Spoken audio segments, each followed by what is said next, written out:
Good morning, Dr. Grace Carol P. Beltran, your dermatologist, dermatologic and aesthetic surgeon, your obesity resource person, and your genetologist. Ang topic natin ngayon ay updates no, on the latest treatments that is available for 2025 of the year na ending. Patapos na kasi. Pero actually, this has been here for a period of several months bago ko to in-air. Ito yung mga available treatments na in po ngayon para sa ating health, no, and longevity. I-mention ko lang muna yung mga different types bago ko i-discuss para for introduction to you po, no. So the first one is the metabolic trio.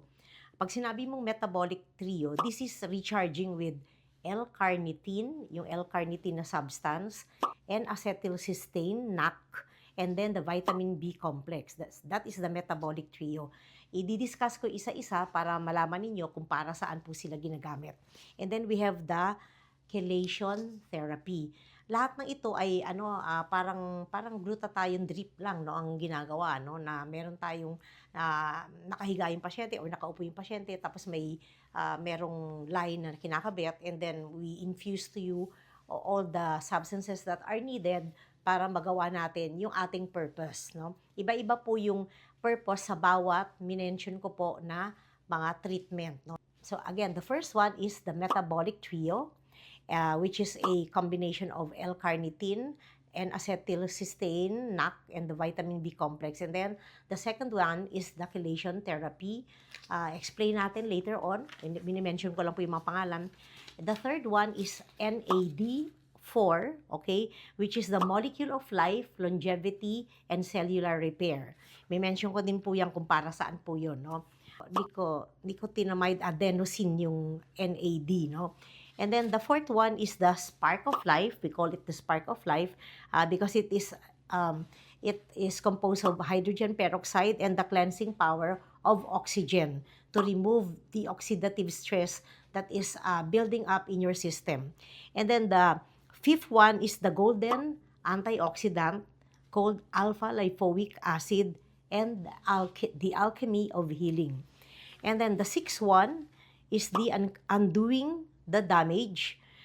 This is how plaque treatments targets the arterial and the cellular toxins that which is a hindrance to the metabolic pathways smooth functioning, no. So yan, i-explain po natin isa-isa po yan, pero ngayon minimension ko lang po yung mga different treatments na available na po ngayon.